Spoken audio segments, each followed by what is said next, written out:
O cara foi cortado da família em câmera lenta. O pessoal adora fingir que romper com a família é sempre um show histérico. Peru voando no feriado, gente berrando na garagem, vizinho pagando ingresso pela janela. No meu caso, não. Foi pior.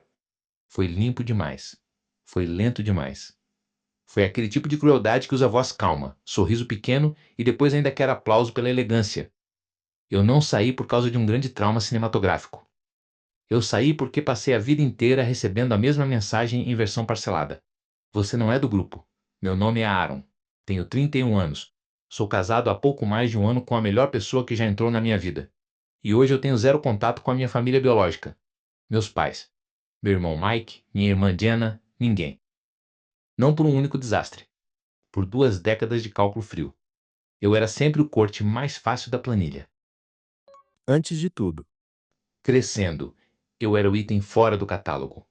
Não rebelde, não problema, não delinquente. Só diferente. O Mike respirava esporte. Colecionava amigos e entrava em qualquer sala como se o lugar já viesse com o nome dele na reserva. A Jenna era igual, só que mais afiada. Social, popular, lisa, daquele jeito irritante que parece não exigir esforço nenhum. Meus pais entendiam os dois sem precisar traduzir. Comigo era outra coisa. Eles me amavam, eu acho, mas daquele jeito econômico que as pessoas usam com aquilo que nunca decifraram. Eu era o garoto que lia tudo o que achava. Aprendeu xadrez sozinho com um livro da biblioteca na quarta série. Opinava sobre Roma Antiga no jantar e demorou anos para entender que ninguém naquela mesa tinha o menor interesse em me acompanhar. Às vezes meu pai olhava para mim como quem encara um aparelho sem manual. Minha mãe era mais gentil, mas sempre relaxava quando a conversa voltava para os números do Mike ou para as fofocas sociais da Jenna. Eu não fazia escândalo. Eu só fui aprendendo a diminuir meu volume para caber na casa. quando eu tinha 9 anos. Eu ganhei um torneio regional de xadrez. Primeiro lugar. Troféuzinho de plástico, base dourada falsa, meu nome colado torto. Eu cheguei em casa esperando alguma reação. Nem precisava ser festa. Só um sinal de vida. Meu pai levantou os olhos da TV, disse legal e voltou pro jogo. Minha mãe estava no telefone. O Mike estava no treino. Eu levei o troféu pro quarto. Coloquei na mesa e pronto. Fim do evento. Ele ainda está guardado em alguma caixa. Nem eu sei por que não joguei aquilo no lixo. Talvez porque foi ali que a conta começou a fechar. Depois vieram os detalhes. No começo era tudo pequeno demais para justificar a raiva. Convite de aniversário que sumiu. Passeio em família em que esqueceram de me chamar até o carro já estar cheio. Programa decidido no grupo certo, na hora certa, sem mim. Durante muito tempo eu fiz o serviço sujo por eles e chamei isso de acidente. Eu era muito bom em fabricar desculpa para os outros. O problema é que uma hora a repetição mata a inocência. E aí vieram os casamentos. Eu tinha 22. O casamento da Jenna veio primeiro. Um mês antes ela me chamou para conversar. Tudo nela estava ensaiado. Postura reta, sorriso polido, voz de gente que treinou a fala no espelho para parecer madura. Ela disse, com toda a calma do mundo, que o casamento seria uma coisa muito normal e que aquilo simplesmente não era muito a minha cena. Falou que eu provavelmente ficaria desconfortável cercado de muitas pessoas que eu não conhecia. Disse isso sorrindo. Sorrindo. Como se estivesse me poupando de uma reunião chata e não me arrancando do casamento da minha própria irmã. No fim ainda me abraçou e falou que depois me mandaria fotos. Ah, para. Eu te tirei do constrangimento. Não, você me tirou da família. Ela tentou ser delicada com você. Delicada igual o boleto de cobrança. A noiva escolhe. Simples. Simples para quem exclui. Você ia ficar travado num canto mesmo. E ainda assim, era meu lugar. Você sempre odiou esse tipo de evento. Odiei ser apagado. Aprende a diferença. Uma semana depois. Ela mandou algumas fotos borradas num grupo de família, um grupo do qual ela aparentemente esqueceu de me tirar. Numa delas, dava para ver a mesa principal. Todo mundo sorrindo, taça levantada, luz quente, aquela estética de comercial barato de união familiar. Eu fiquei encarando a tela como um idiota, tentando processar se aquilo tinha acontecido mesmo ou se meu cérebro estava atrasado. Quando eu toquei no assunto com meus pais, meu pai mal ergueu os olhos do que estava lendo e soltou que a noiva tinha direito de escolher quem queria lá. Minha mãe disse que eu provavelmente teria sido infeliz de qualquer jeito, cercado de tanta gente desconhecida. Como se eu não tivesse crescido com metade da lista de convidados. Como se eu fosse um entregador que apareceu na cerimônia errada. Eu não briguei, nem chorei direito. Só fiquei com aquele nó na garganta por dias, sem conseguir comer muito, me sentindo patético por ainda querer que aquilo doesse menos. 2 anos depois. Aí veio o casamento do Mike. E dessa vez foi mais sujo, porque nem fingiram educação. Eu descobri pelo Facebook. Eu estava sentado na mesa da cozinha, comendo arroz requentado num pote de plástico, luz branca feia batendo na pia. Quando apareceu a foto, minha família inteira arrumada, rindo em volta de uma mesa de banquete. O tipo de foto borrada que ainda consegue vender a ilusão perfeita. A legenda era alguma coisa no nível de família tudo.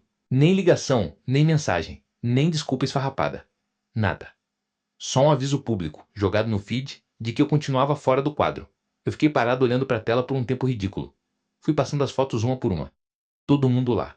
Todo mundo à vontade. Todo mundo com aquela cara de gente que jamais precisou perguntar se pertencia. E a única coisa que martelava na minha cabeça era o quão absurdamente fácil teria sido me mandar uma mensagem. Uma. Só uma. Não veio nada. E tu ainda precisava de aviso formal? Precisava de um mínimo. Mínimo. Tu queria cerimônia de rejeição. Não. Só honestidade. Se fosse essencial, teriam chamado. Foi esse o recado. E mesmo assim você continuou olhando foto. Claro. Tava medindo o rombo. Ou ensaiando o papel de coitado? Coitado não. Excluído com recibo. Mesmo assim. Eu fechei o aplicativo, terminei o jantar e fui dormir. Eu devia ter encerrado ali. Muita gente teria encerrado ali. Só que a esperança é uma praga burra, principalmente quando ela cresce junto com você. Eu continuei tentando. Feriados, aniversários, mensagens aleatórias, check-ins inúteis. Às vezes eles respondiam, às vezes não. Quando respondiam, vinha aquela camada fina de educação cobrindo desinteresse puro. Perguntavam do trabalho só para preencher silêncio. Comentavam como a minha vida parecia quieta, como se isso fosse defeito moral, e não só um jeito menos barulhento de existir. Eu continuava indo e voltando porque uma parte idiota de mim ainda achava que, se eu aparecesse do jeito certo, na hora certa, sem incomodar, talvez o saldo virasse. Não virou. Uns 4 anos depois do casamento do Mike. Teve um dia de ação de graças em que eu dirigi 2 horas para estar lá. Fazia tempo que eu não sentava com todo mundo na mesma mesa. Minha mãe tinha preparado a ceia completa, peru, acompanhamentos, tudo certinho. E durante uns 20 minutos eu quase caí no golpe de novo. Quase achei que talvez o clima estivesse melhor. Só que a mesa foi se organizando sozinha, como sempre. Mike e Jenna, no centro gravitacional. Trabalho deles, histórias deles, piadas deles, planos deles. Eu na ponta, mastigando o peru e respondendo as 2 perguntas protocolares que jogaram para mim como quem alimenta peixe de aquário. Voltei para casa no escuro, me sentindo um imbecil por ainda testar uma teoria que já tinha falhado 100 vezes. Depois disso, eu não fui nos 2 anos seguintes. Toda visita parecia a mesma coisa. Eu estava presente do mesmo jeito que um convidado errado está presente. Tecnicamente dentro da casa. De verdade, fora da cena. 1 ano antes do meu casamento. A festa de casa nova do Mike foi o último teste idiota que eu aceitei fazer. Ele tinha comprado uma casa nova e resolveu chamar meio bairro para comemorar. E eu, num acesso de otimismo que hoje eu chamaria pelo nome correto, burrice profissional, decidi ir. Dirigi 1 hora para cada lado, levei um vale-presente, botei uma camisa decente e fui alimentando aquela fantasia mofada de que dessa vez seria diferente. O Mike abriu a porta e fez uma cara que eu nunca vou esquecer. Não era alegria, nem irritação, era surpresa seca. Como se a possibilidade de eu aparecer nem tivesse sido incluída no planejamento. Ele pegou o meu vale-presente com aquele jeito travado de quem recebeu algo que não esperava e nem sabe onde pousar. Murmurou que a nossa mãe tinha comentado que eu provavelmente nem apareceria e me deixou entrar. A casa estava lotada. Vizinhos, primos, gente do bairro onde eu cresci, música ligada, bandeja de comida na bancada, risada fácil em cada canto. O tipo de ambiente que nasce pronto para quem pertence. Eu dei 2 passos lá dentro e já senti o velho cálculo me acertando no peito. Eu não estava chegando numa festa. Eu estava entrando atrasado numa vida que seguia muito melhor sem mim. Foi aí que eu devia ter ido embora. Não fui. Minha irmã me usou de piada num quintal lotado. Na festa da casa nova do Mike, eu ainda tentei jogar o jogo. Entrei em conversa aqui, puxei assunto ali, ouvi resposta simpática. Ganhei sorriso curto e aquele giro de corpo clássico que encerra tua existência sem precisar ser mal educado. Era sempre a mesma coreografia. Eu falava. A pessoa respondia por educação e em 2 segundos voltava para quem realmente interessava. Depois da terceira ou quarta vez, eu parei de fingir que não estava entendendo. Fui parar no fundo do quintal com um copo de refrigerante na mão, sozinho, vendo um bando de gente que eu conhecia a vida inteira se divertir numa noite que funcionava perfeitamente sem mim. E aí a Jenna resolveu fazer show. No quintal. Ela já estava no centro da atenção fazia horas, rindo alto, gesticulando, naquele modo em que ela fica quando quer que todo mundo acompanhe cada respiração dela. Aí me viu lá no fundo e disparou alto bastante para atravessar o quintal inteiro. Bom, pelo menos o Aaron não estragou nada hoje. Deve ser recorde. E pronto. Veio a risada. Não aquela risadinha social para tapar silêncio. Risada mesmo. Teve gente repetindo o recorde. Teve palma batendo na mesa.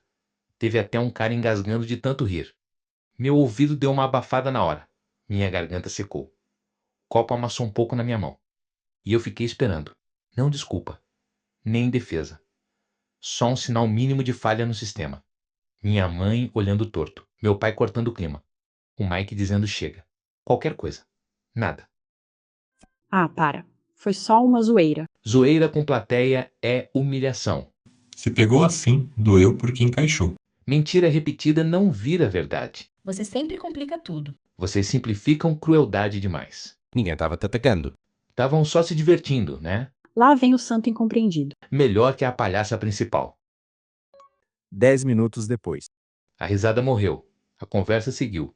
E a festa voltou ao normal como se eu fosse só uma interferência curta no áudio. Eu fiquei mais uns 10 minutos ali. O suficiente para entender que não tinha mais nada para testar. Depois fui embora, sem avisar. Sem procurar ninguém. Sem entregar a eles nem o conforto de um pequeno drama. Saí pelo portão lateral enquanto todo mundo seguia ocupado sendo família na versão deles. Dirigi até em casa com o rádio desligado. Entrei, sentei na mesa da cozinha, fiquei olhando para o vazio por alguns minutos e apaguei o grupo da família do celular. Sem mensagem, sem discurso. Sem precisamos conversar. Só deletei. Eu não estava fazendo cena. Eu estava cortando acesso. 4 meses depois. Eu conheci a Lisa. Ela trabalhava no mesmo prédio que uma colega minha. Hoje eu faço coordenação de projetos remoto, mas naquela época ainda ia ao escritório 2 vezes por semana. Um amigo em comum organizou um jantar pequeno, e ela estava lá. Eu estava com um livro saindo do bolso da jaqueta, como quase sempre. Ela viu e perguntou do que era. Não naquele tom de elevador, não por educação automática. Ela perguntou porque queria saber mesmo. Eu respondi. Ela puxou outra pergunta. Depois mais uma. E foi isso. Para mim, ali já tinha começado alguma coisa. A gente namorou por uns 8 meses. A Lisa era calorosa de um jeito raro, pelo menos para mim. Não calorosa de vitrine. Não o tipo de pessoa que faz performance de empatia. Interesse real. Nos fatos históricos aleatórios que eu soltava sem convite. Nos trocadilhos ruins que eu cometia por reflexo. No que eu estava lendo naquela semana. Com ela, eu não sentia que precisava pedir desculpa por existir em volume normal. Porque você não era o problema. Nunca foi. Uns 3 meses depois, a gente estava na casa dela, numa noite comum, e eu comecei a falar de verdade. Não a versão editada que eu costumava entregar para as pessoas. A versão inteira. Infância. Exclusão. Os casamentos. A festa da casa nova. Tudo. E ela ouviu. Não ouvindo até chegar a vez dela de falar. Ouvindo para entender. Ela não tentou dourar a família. Não tentou consertar a história com frase pronta. Não me vendeu aquela porcaria de talvez eles quisessem o melhor para você. Ela só disse. Isso é coisa demais para carregar. E falou como quem tinha realmente sentido o peso antes de abrir a boca. Aquilo me acertou feio, porque eu estava acostumado com gente explicando minha dor para ficar mais confortável, não reconhecendo ela. 4 meses depois. Eu pedi a Lisa em casamento num restaurante que ela tinha mencionado uma vez, de passagem, 4 meses antes. Quando ela percebeu que eu tinha guardado aquele detalhe, os olhos encheram um pouco. E isso me pegou mais do que o pedido em si, porque eu passei a vida inteira sendo tratado como excesso. Então, quando alguém nota que eu presto atenção e guardo as coisas, meu cérebro ainda trava um pouco. Ela disse sim antes de eu terminar a frase. A gente começou a planejar quase na mesma hora. Os dois queriam a mesma coisa, casamento pequeno, íntimo, só amigos próximos, gente escolhida, nada performático, nada de inflar lista para parecer bem na foto. Umas 2 dúzias de convidados no máximo. Só quem realmente apareceu por nós. Quem construiu com a gente entra. O resto não. Numa noite, a gente estava na mesa da cozinha montando a lista de convidados, com as embalagens de comida empurradas para o lado, quando a Lisa perguntou da minha família se eu queria convidar. Eu sentei com aquilo por um tempo. Pensei de verdade. Pensei nessa lenda bonitinha de que casamento muda a dinâmica, de que data importante faz gente egoísta agir direito por algumas horas. De que talvez, se eu desse essa chance, eles aparecessem diferentes. Aí vieram as imagens na ordem certa. O sorriso da Jenna dizendo que o casamento dela não era minha cena. A foto do Facebook no casamento do Mike, a cara dele na porta da casa nova, a piada no quintal, mais de 20 anos alternando entre ser punchline e sobra. E aí ficou simples. Simples num nível até humilhante. Eu não devia mais teste nenhum para eles. Não devia mais oportunidade, nem acesso, nem lugar à mesa. Então, pronto. Eu disse não. Só isso. Não teve tremor na voz. Não teve discurso inflamado. Não teve prazer em devolver nada. Não era vingança. Era encerramento. Foi a primeira vez na vida que eu não respondi a eles tentando merecer alguma coisa em troca. A Lisa sentiu e disse que queria que o dia fosse sobre quem realmente compareceu por nós, não sobre administrar ego ferido dos outros. E a gente voltou a discutir arranjo de mesa como quem fecha uma porta e gira a chave sem olhar para trás. Uma semana depois dos convites. A notícia vazou mesmo assim. Cidade pequena trata fofoca como infraestrutura. Cerca de uma semana depois que os convites saíram, meu celular vibrou com uma mensagem da minha mãe. Não era parabéns. Não era ouvimos que você vai casar. Que maravilha. Era soube que você vai casar. Quando chegam os nossos convites? Nem parecia pergunta.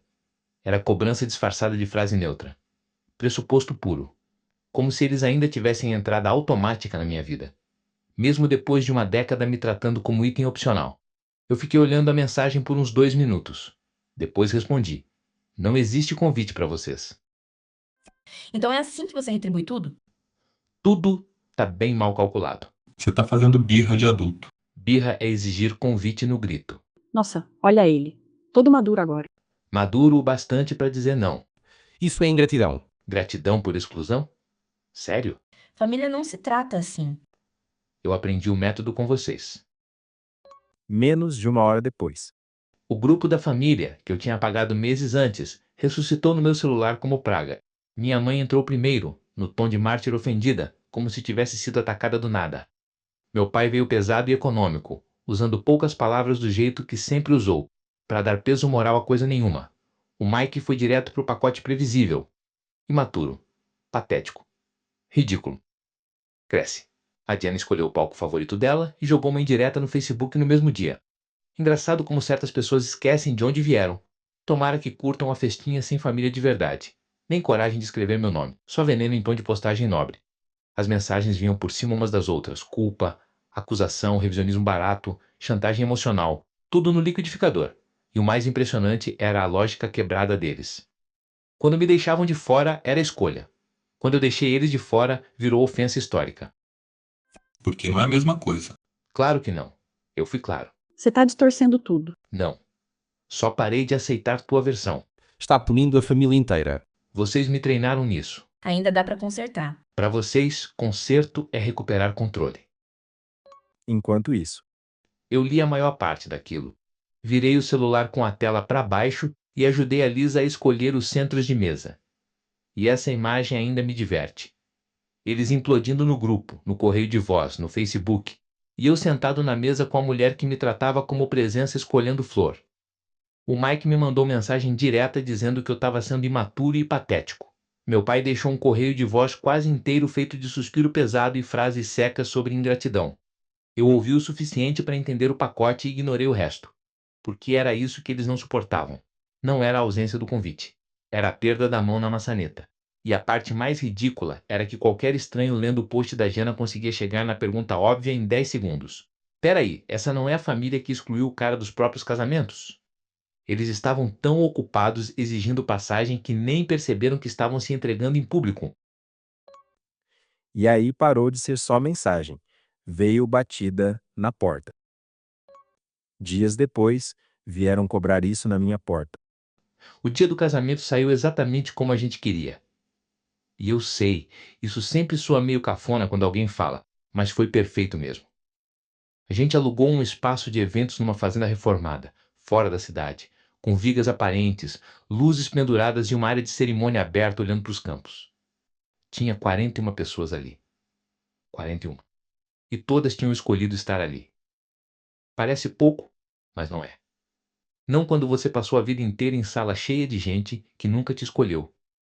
O pai da Lisa levou ela até o altar e estava claramente se segurando para não desmontar. Isso fez ela rir. Aí eu ri também. O fotógrafo ficou quase feliz demais com aquilo. E quando a Lisa chegou em mim, com aquele vestido que ela tinha escolhido com a mãe e a melhor amiga, sorrindo daquele jeito em que os olhos dela chegam antes da boca, eu já estava perdido. Você já tá chorando.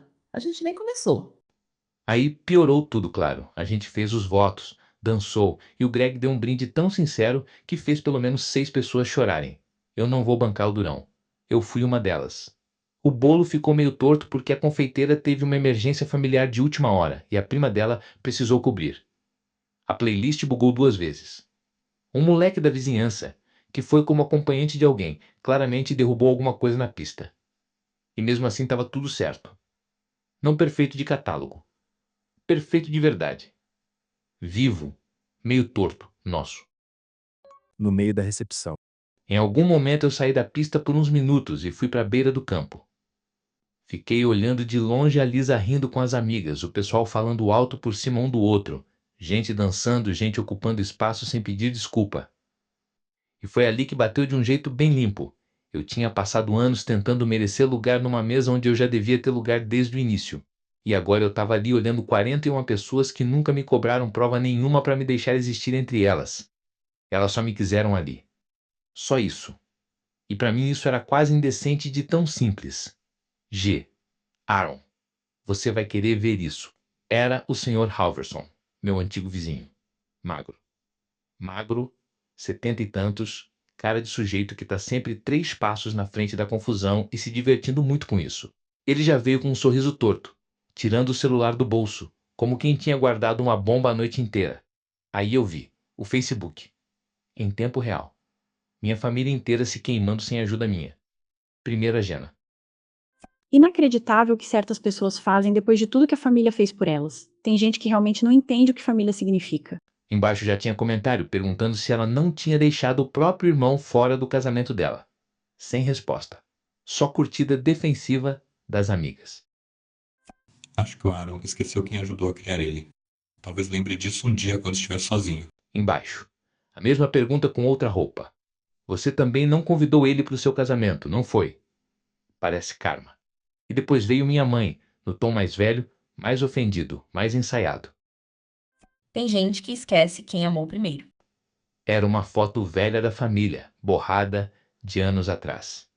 E eu fiquei lendo aquilo tudo enquanto a Lisa ria com as madrinhas e nossos convidados continuavam dançando a poucos metros dali. O estranho é que eu não senti raiva, nem tristeza, nem vontade de responder. Só uma clareza quieta. Eles não tinham perdido só o meu casamento. Tinham perdido todas as versões minhas que importavam fazia muito tempo. A Lisa apareceu do meu lado e encaixou a mão na minha. Eu olhei para ela. Olhei para as 41 pessoas atrás dela, todas ali porque quiseram, e pensei, pronto. Era isso que eu passei a vida inteira tentando nomear sem conseguir. Na manhã seguinte. Eu acordei com o celular vibrando no chão. Ligação perdida, caixa postal mensagem, um monte. Por 2 segundos, ainda meio grogue, eu achei que talvez tivesse alguma coisa real ali no meio. Uma desculpa. Um recuo. Alguma versão torta de arrependimento. Não tinha. Aaron, você precisa me ligar de volta. Eu não sei o que você pensa que está fazendo, mas vai se arrepender disso. Ninguém nunca vai te amar do jeito que a gente ama. Minha mãe sempre soube usar voz de carinho como se fosse coleira. Ouvi aquilo e não senti amor nenhum. Só poste com boa dicção. Parabéns pela sua festinha triste. Espero que tenha valido a pena. A Gena continuava a mesma. Até quando perdia, precisava fazer pose de superioridade. Se você vai voltar rastejando.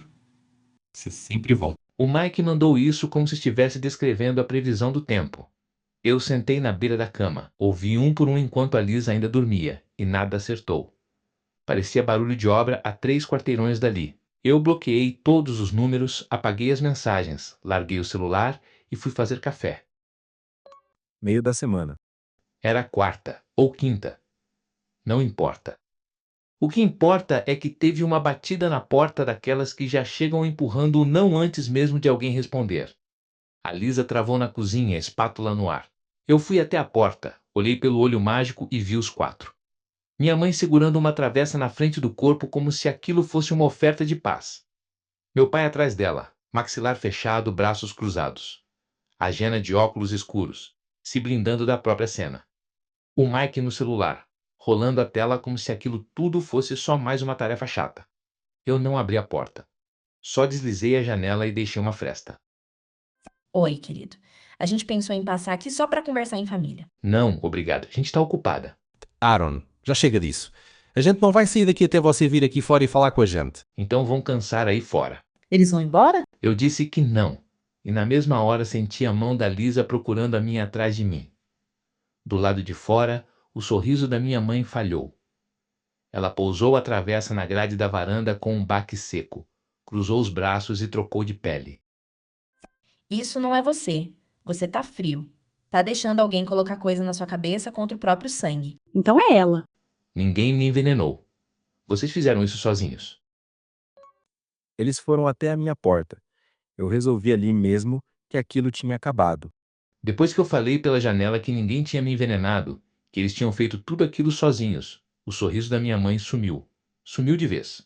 O Mike finalmente tirou a cara do celular, o que já era milagre, e veio com aquele tom de irmão mais velho que se acha dono da razão. Disse pra eu crescer. Disse que eu tava jogando minha família de verdade fora por causa de mágoa, de sentimento ferido, esse pacote de sempre. A Lisa apertou minha mão. Eu mantive a voz reta e falei o que eu precisava falar. Que eles não me quiseram nos casamentos. Não me quiseram nos feriados. Não me quiseram por perto quando realmente importava. Então não iam aparecer agora, na minha porta, só porque de repente era conveniente. Eles tinham feito a escolha deles fazia muito tempo. Eu tinha feito a minha. Você vai se arrepender disso. Eu já tenho tudo o que preciso. Aí eu fechei a janela. Teve um silêncio curto lá fora. Curto mesmo. Daquele tipo que vem antes da merda. E aí começou o barulho. Primeiro pancada na porta. Depois mais forte. Punho batendo madeira. Voz subindo. Alguma coisa acertou o batente e eu ouvi o estalo seco da estrutura. Não era mais insistência. Já era força. A Lisa deu um passo para trás e me puxou junto para a cozinha.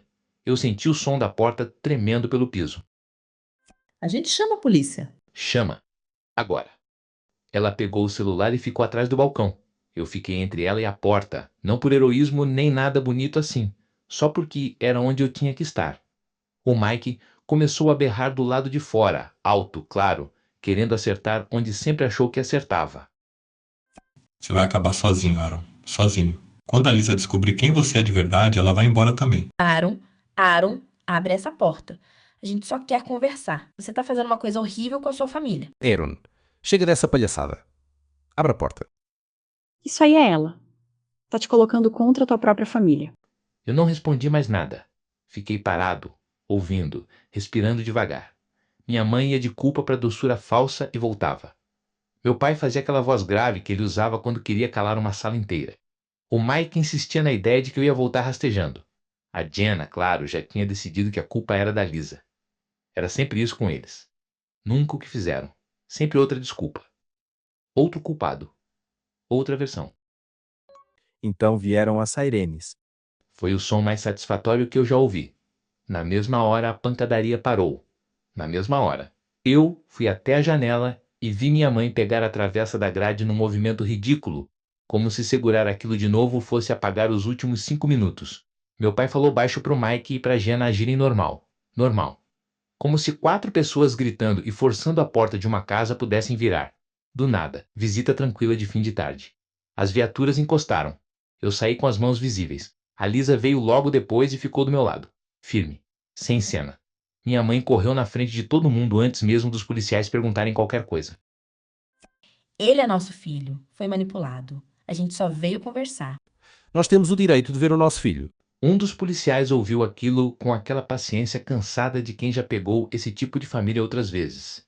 Explicou, bem devagar, que eu era adulto, que eles não tinham direito nenhum de entrar na minha casa sem permissão, e que se continuassem ali a coisa podia virar invasão e tentativa de entrada forçada. E aí eu falei a única coisa que ainda faltava dizer. Eu quero registrar invasão de propriedade, tentativa de entrada forçada e pedir ordem de restrição. Ninguém esperava isso. Minha mãe ficou de boca aberta.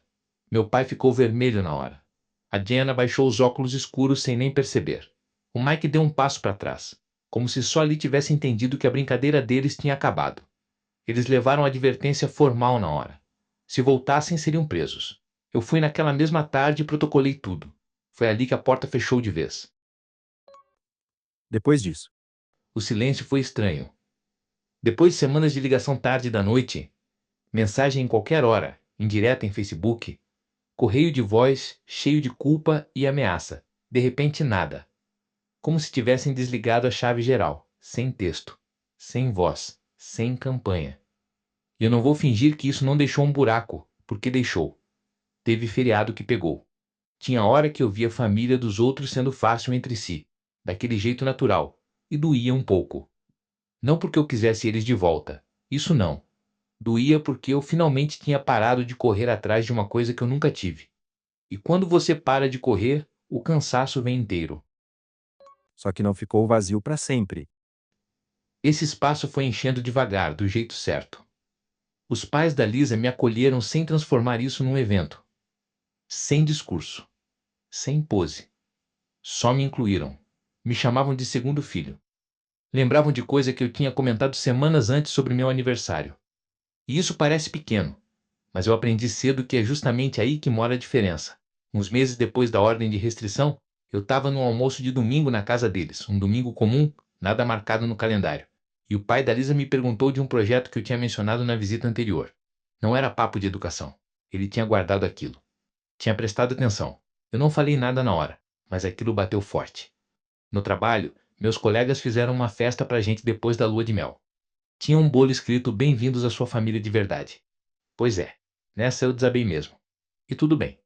Alguns vizinhos, depois que souberam da ordem de restrição, apareceram com comida e cartão. Não por pena. Por respeito. Uns 6 meses depois do casamento. A gente fez um churrasco no quintal. Coisa pequena. Amigos próximos, alguns vizinhos, umas pessoas do trabalho. Em algum momento eu me afastei só para olhar. A Lisa rindo com a melhor amiga perto da churrasqueira, insistindo em grelhar os hambúrgueres ela mesma, mesmo ficando ruins.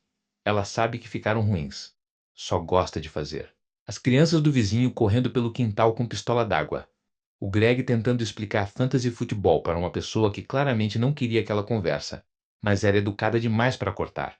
Um amigo nosso da rua chegando uns 20 minutos atrasado com um saco de salgadinho e um sorriso enorme, como se aquilo resolvesse tudo. E gente do trabalho ali porque quis estar. Ninguém por obrigação. Ninguém porque tinha que ir. Só porque quis. Vem comer antes que esfrie. Eu fiquei com uma bebida na mão olhando aquilo tudo e pensando nas frases que eu ouvi deles durante anos. Que eu ia me arrepender. Que eu ia acabar sozinho. Que ninguém ia me aguentar. Que sangue é sangue e você não larga sangue. E a verdade, no fim, foi bem mais simples que isso. Eles perderam meu casamento. Depois perderam cada dia bom que veio em seguida. Perderam o churrasco, os hambúrgueres ruins, as pistolas d'água, o Greg falando demais, os almoços de domingo, o bolo idiota do trabalho, as coisas normais. Tudo aquilo que faz uma vida ser vida. E perderam por quê? Porque não conseguiram fazer o básico quando ainda dava. Não conseguiram me tratar como alguém que pertencia quando isso não custava nada. Foi aí que eu entendi de vez. O que eu queria a vida inteira não era a aprovação deles. Era isso aqui. Gente que me escolhe. Gente com quem eu não preciso disputar espaço nem pedir licença para existir. E olhando para as minhas pessoas ali no quintal, eu senti uma coisa que eu não sei se tinha sentido antes, pelo menos não assim. Leve, livre mesmo. Sem aquela parte da cabeça esperando o próximo golpe. Às vezes, eu ainda penso nisso. Se algum deles entendeu o que perdeu. Se algum deles já ficou quieto bastante para encarar o tamanho da coisa. Provavelmente não. E tudo bem. Nem toda pergunta fecha bonito. Eu já aceitei isso. Porque eu sei o que eu tenho agora. E eles não entram em nada disso. Nem um pedaço. Eu passei 31 anos sendo a piada da família. O que não ia gostar mesmo. O que provavelmente nem apareceria. O cara que dirigiu 1 hora até uma festa com presente na mão, só para virar alvo de piada na frente de todo mundo. Quando eu parei de colaborar com aquilo, eles vieram até a minha porta, forçaram a entrada e ainda quiseram me vender a ideia de que o problema era eu. Só que o erro deles foi simples. Eles acharam que eu ia continuar voltando. Eu já nem estava com raiva. Estava só cansado. Tinha acabado mesmo.